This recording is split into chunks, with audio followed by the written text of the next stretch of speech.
ارب مسلمان ابھی بھی ابابیلوں کا انتظار کر رہے ہیں کہ وہ آئیں گی اور ان کو ماریں گی. اور قسم خدا کی اگر ابابیلیں آ بھی گئیں تو وہ ان کو نہیں، پتھر ہمیں ماریں گی کہ تم لوگوں کا یہ حال ہے. جناب علی، بات کی کشمیر اور فلسطین کی،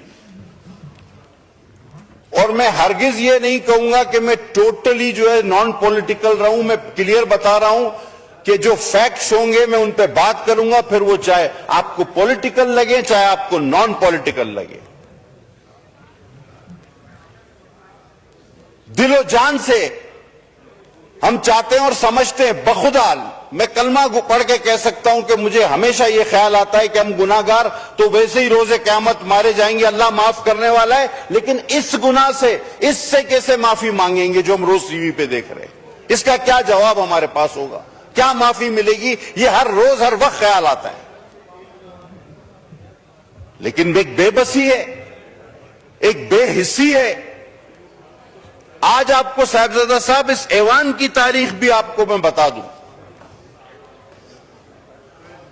3 بار ایک ایسی چیز ہوئی ہے کہ جس کی مثال کبھی ملتی نہیں.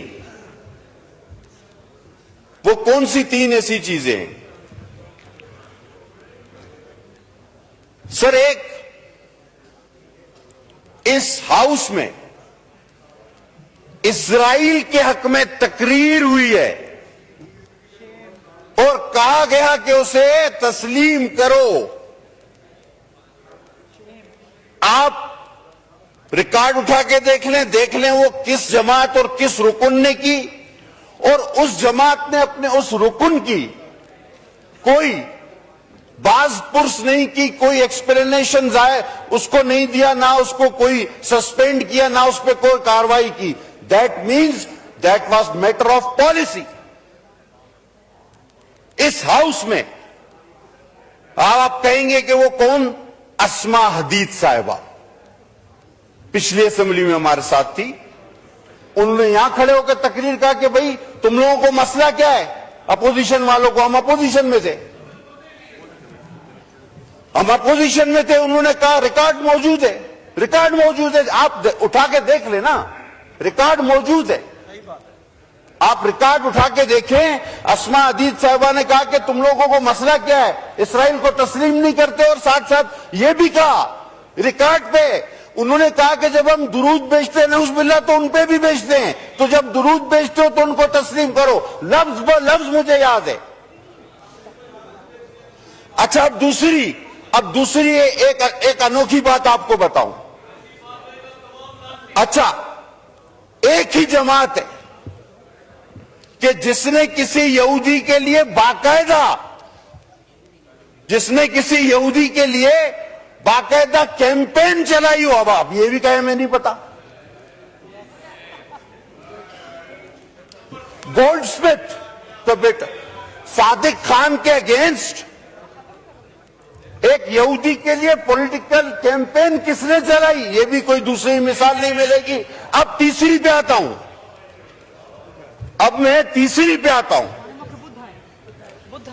بھٹو صاحب جب گرفتار ہوئے تو پوری اسلامی دنیا کے سربراہ انہیں مانگ رہے تھے اور کہہ رہے تھے اس کو پھانسی مت دینا، یاسر عرفات سمیت. اور ایک انوکھی بات ہے کہ آج اسرائیل اور امریکہ، اور خاص کر اسرائیل کے لیجسلیٹر پاکستان میں کسی کی رہائی کا مطالبہ کرتے ہیں. یہ بھی ہمیں پہلے کبھی ہوتے ہوئے نہیں دیکھا. اب آپ بتائیں کہ یہ تینوں انوکھے واقعات، کیا آپ نے، اب بھٹو صاحب کو تو ساری اسلامی دنیا مانگ رہی تھی، ان کو پھانسی ہو گئی. اب کسی اور کو صرف اسرائیل مانگ رہا ہے تو میرے خیال میں وہ جس طرح کے حالات ہے تو چھوڑا کے بھی لے جائے گا. اور سر، تھوڑی دیر پہلے ہمارے اس طرف چیف وپ صاحب تھے، انہوں نے اسپیکر صاحب سے بھی کہا اب بات تو صرف اسرائیل پہ کرنی چاہیے تھی، تو پھر وہ نکل گئے کہ جی نہیں ہم نے قرارداد جمع کرائی تھی۔ سر یہ اتنی بے حسی کیسے ہو سکتی کہ میں اس روز چیخ چیخ کے کہہ رہا تھا کہ میرے بھائی میری بات سن لو، تھوڑی دیر کے لیے نعرے مت لگاؤ، یہ پاکستان کی بقا کا مسئلہ ہے۔ نہیں سنی گئی بات، اور ہمارے اراکین نے وہاں جا کے تھوڑیاں پکڑی کہ یار تھوڑی دیر تو بیٹھ جاؤ، نعرے ہمیشہ لگا لیتے ہو۔ کہ نہیں، رہا کرو، یہ کرو وہ کرو۔ تو بھائی وہ بھی تو یہی کینال کا مسئلہ تھا۔ اب آپ کہتے ہو نہیں پہلے ہم نے تو اسی دن جمع کرائی، 40 لوگوں نے حکومت اور اپوزیشن سے اس پہ بحث کی، آپ نے نعرے لگائے، بائیکاٹ کیا، اب کہتے ہو نہیں پہلے ہم۔ آپ کا تو پیچھے سے پہلا نمبر ہے، آگے سے نہیں۔ اب جناب آ جائیں، آگے چلے۔ اس دن بات ہوئی جس کا میں جواب دینا چاہتا تھا، آج جواب اس لیے دے پا رہا ہوں کیونکہ اس کے بعد سے ہاؤس ہی نہیں چلا، کورم پوائنٹ آؤٹ ہوتے رہے۔ سر ایک چیز اور بھی ہے، ہمارے دوست تاریخ میں تھوڑا سا پیچھے بھی دیکھ لینا تو ایک کینال جلال پور کی 2018 کی گورنمنٹ نے بھی اپروو کی تھی، اور اس کا سنگ بنیاد وزیر اعظم رکھنے جا رہے تھے، وہ بھی انڈس کا پانی تھا۔ ہم اس کی بھی مخالفت کرتے تھے، ہم آج بھی ہر کنال کی مخالفت کریں گے۔ اور مجھے بڑا افسوس ہوا کہ سر یہ جو وزیر اعظم کے بعد سب سے اہم کرسی ہوتی ہے، اس کرسی کے کچھ سر اپنے بھی فرائض ہوتے ہیں، کچھ اس کی عزت رکھنی ہوتی ہے۔ بے دریغ وہاں پر بیٹھ کے جھوٹ نہیں بولنا چاہیے۔ انہوں نے ایک کاغذ لہرایا کہ جی یہ دیکھیں فلاں نے اس منصوبے کی منظوری دی ہے۔ ابھی ان کو اتنا عقل نہیں، اتنی سمجھ نہیں، اتنا علم نہیں کہ وہ منظوری کا فورم ہی نہیں، اور ان کے جو خیالات تھے، جو ان کا تاثرات تھے، جو ان کا فیصلہ تھا، وہ انہوں نے آپ کے سامنے مشترکہ اجلاس میں سب کے سامنے بیان کر دیا کہ جو کہ بالکل یہ تھا کہ نو نیور۔ لیکن چونکہ سیاسی پوائنٹ اسکورنگ کرنی ہے، اور اس دن کہا گیا کہ جناب ایک غیر آئینی طریقے سے 9 تاریخ کو ایک حکومت کو ختم کیا گیا۔ مجھے آپ یہ آئین کانسٹیٹیوشن آپ کے پاس پڑھائے، مجھے آپ نو کانفیڈنس پڑھ کے سنا دیں، ابھی سب کو پتا چل جائے گا کہ that was the only constitutional no confidence, only. تو فلسطین پہ تو میں نے بات کی، تو آپ نے اس کے حق میں تقریریں کی ہیں، اسی لیے تو اٹھ کے چلے گئے تھے آپ۔ ابھی آ رہا ہوں فلسطین پہ، ابھی دوبارہ آتا ہوں فلسطین پہ، تھوڑا حوصلہ رکھو۔ جناب انہوں نے یہ کہا، نو کراس ٹاک، اب چیئر کو ایڈریس کریں پلیز۔ سر اب ان کا دوائی کا ٹائم ہو گیا تو میں کیا کروں۔ سر بات یہ ہے کہ جس دن سلامتی کونسل کی میٹنگ ہو رہی تھی تو رائے فرار اختیار کی گئی۔ اب اس کی اصل وجہ کیا تھی میں اس پہ بھی آتا ہوں۔ لوگوں نے کہا جی اس کو نہیں بلایا، اس کو نہیں بلایا، اس کو نہیں بلایا، یہ بات نہیں تھی۔ بات اصل میں یہ تھی کہ جس طرح کی تقاریر وہاں سے ہوتی ہیں تو وہ تو یہاں خود آ کے بیٹھے ہوئے تھے، تو اس کے سامنے کون بات کرے گا؟ اس کے سامنے ہمت ہی نہیں تھی بات کرنے کی۔ وہ جو یہاں بیٹھے تھے 3 لوگ، ان کے سامنے ہمت نہیں تھی۔ رات تک آپس میں یہ ہوتا رہا کہ تم بولو، بعد میں کہا جاتے ہی نہیں، بائیکاٹ کا بہانہ بنا لیتے ہیں، اس کے سامنے بات کون کرے گا؟ ان کے سامنے تو ہمت ہی نہیں۔ اب پیٹھ پیچھے بات جتنی چاہے کرا لو۔ وہ موجود تھے تو آپ بات کرتے نا کہ جی یہ ڈی چوک پہ بھی نہیں آنے دیتے, یہ رات کو اٹھا لیتے ہیں, یہ ڈالوں میں لے جاتے ہیں. وہ موجود تھے, ہمت نہیں تھی نا, مان لو ہمت نہیں تھی.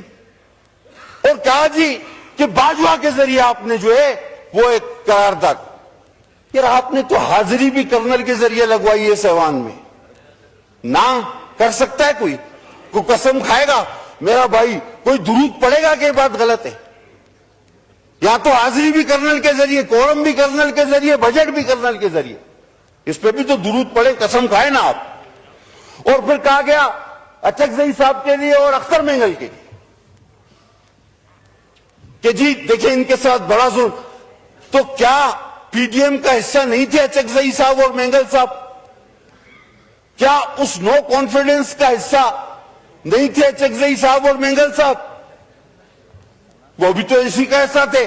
تو یعنی کڑوا کڑوا تھو تھو, میٹھا میٹھا ہپ ہپ, جو آج آپ کے ساتھ آپ کو سوٹ کرے وہ ٹھیک ہے, جو نہیں کرے وہ غلط ہے. اور سر وہ حکومت کیوں بنی تھی؟ وہ جو تقریر تھی فلسطین کی, that was a policy statement, ورنہ اس پہ بہت بڑا ریئیکشن آنا چاہیے تھا. 4-5 کام ہونے تھے اس حکومت میں جس میں ہمیں اللہ نے بچا لیا. 2 تو ہو گئے. اب صاحبزادہ صاحب نے کہا فلسطین اور کشمیر میں توجہ چاہوں گا آپ کی. کشمیر کب گیا مجھے بتائیں؟ دیٹ واز اے ایجنڈا, لایا ہی اس لیے گیا تھا, آئے ہی اسی لیے تھے, آر ٹی ایس بند ہی اسی لیے ہوئے تھے. کشمیر گیا, یہود کے حق میں تقریریں شروع ہو گئیں, سی پیک رول بیک ہوا, معیشت کا پٹھا بٹھایا گیا. خود آپ کا وزیر خزانہ کہتا ہے ہم نے کہا کہ جی آپ نے 60-70 سالوں میں جتنا پاکستان نے قرضہ نہیں لیا تھا آپ نے 4 سال میں لے لیا. کہتا نہیں, اتنا 100% نہیں لیا, اس کا 76% لیا ہے. خود اعتراف کرتا ہے. عجیب آدمی ہے. ہم کہتے ہیں تم نے 100 بندے مارے, کہتا نہیں میں بے گناہ ہوں, میں نے تو 76 مارے ہیں. تو یہی والی مثال ہو گئی. آپ حکومتیں جرنیلوں کے ذریعے چلاتے رہے. فیض صاحب آج کدھر ہے بیچارہ؟ پتہ نہیں وہ آپ کی وجہ سے بند ہے یا تم لوگ اس کی وجہ سے بند ہو, وہ خود پریشان ہے. اور جو مکہ آپ ہی کے ایک دوست نے کہا تھا, لڑائی کے بعد یاد ہے نا صاحب, تو اپنے ہی منہ پہ مار لینا چاہیے. یہ سلامتی کونسل میں آ کے بات کرنی چاہیے تھی آپ کو, ساری بات. اور جب اسرائیل کے حق میں تقریریں ہوئی, انڈیا ہم سے چلا گیا, اور یہ کب ہوا یاد کرو. آج آپ بات کر رہے ہو سی پیک رول بیک ہوا. اب خدا نے ہمیں بچانا تھا کہ ہم بینک کرپٹ ہوتے آپ کے ان قرضوں کی وجہ سے, اور اللہ نہ کرتا کہ ہمارا ایٹمی طاقت بھی ہم سے سرنڈر ہو جاتی. یہ آپ کا ایجنڈا تھا جس کے بیچ میں ہم حائل ہوئے. ہم نے اپنا پولیٹیکل گین جو تھا وہ ویسٹ کیا. حقیقت ہے ہم سیاسی طور پہ آپ کے 4 سال کا وہ سارا گھن کچرا اپنے سر پہ اٹھا کے گھومے, ہم اس میں ہمارا گراف گرا, یہ حقیقت ہے.